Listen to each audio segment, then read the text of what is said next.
terribly sorry for being late. I'm so sorry. Now let us continue for our assessment, shall we? I am very sorry. I had to woke up late for some activities. You're like 1 hour late. I know. I'm sorry. I'm here now, right? So. Okay, let's start. Hey Shraya, have you done your part for our group assignment? I think I almost done. Okay. Hey, Oh, I am so sorry. have you Yes. done your part in assignment? This is first. Are you serious? You're literally sleeping right now. My bad. What are you doing last night? I told you I got some things to do. I could see you drawing a map on your paper.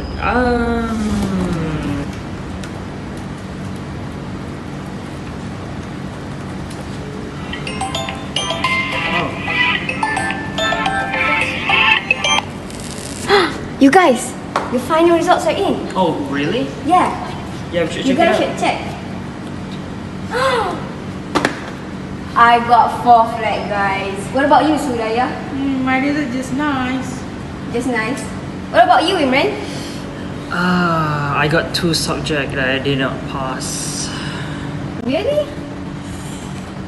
Yeah.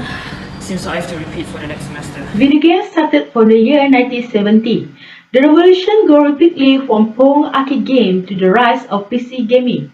Once mobile gaming took off, the wave of revenue became an ever-growing tsunami. However, back in 1980, there were 3 cases of gaming addiction involving young teenagers.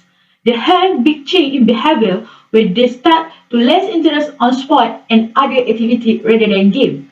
They become lazy and have less attention to classes and lectures. News from the staff. A tall sit on his couch, pick up his smartphone to check a message, and click on an advertisement introducing a new game. He was not familiar with the style of play, but before he knew it, he was so absorbed in the game that he forgot why he initially picked up his phone. Michael spent most of his time in his room on the computer or smartphone, claiming he has online classes and assignments to complete, but his parents have noticed that his marks are deteriorating and with the current online learning arrangement.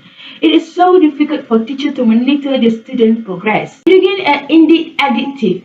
In 2018, the World Health Organization (WHO) announced that gaming addiction is a mental health disorder. In fact, WHO has classified gaming as disease in 11 revision of the International Classification of Disease.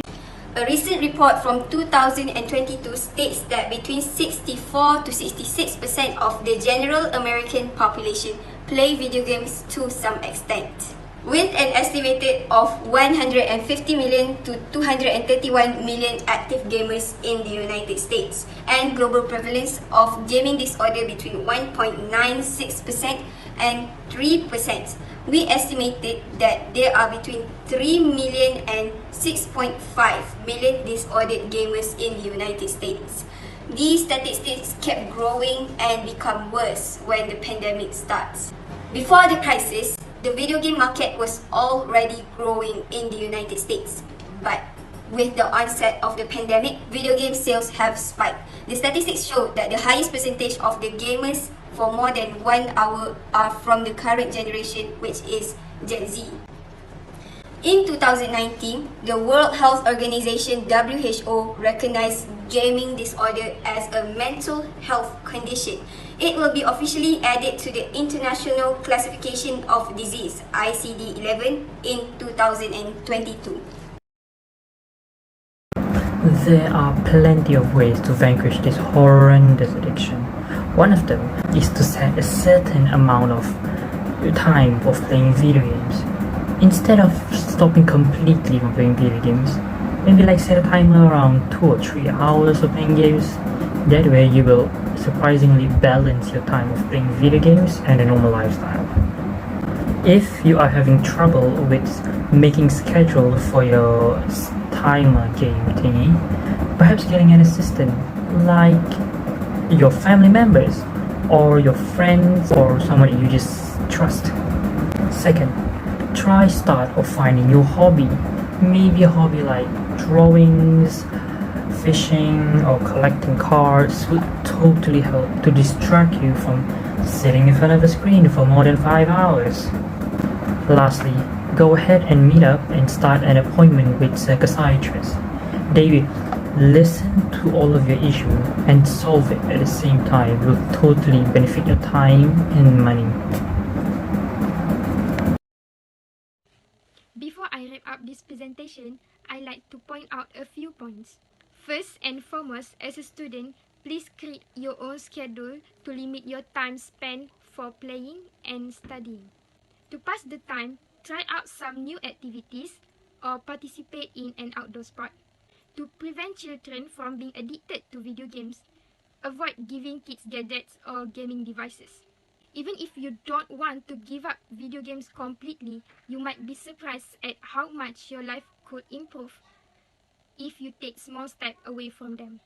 If you or someone you know has been diagnosed with gaming disorder, please seek treatment by referring them to WeCare.my, a Light Health Center for psychologically and counseling.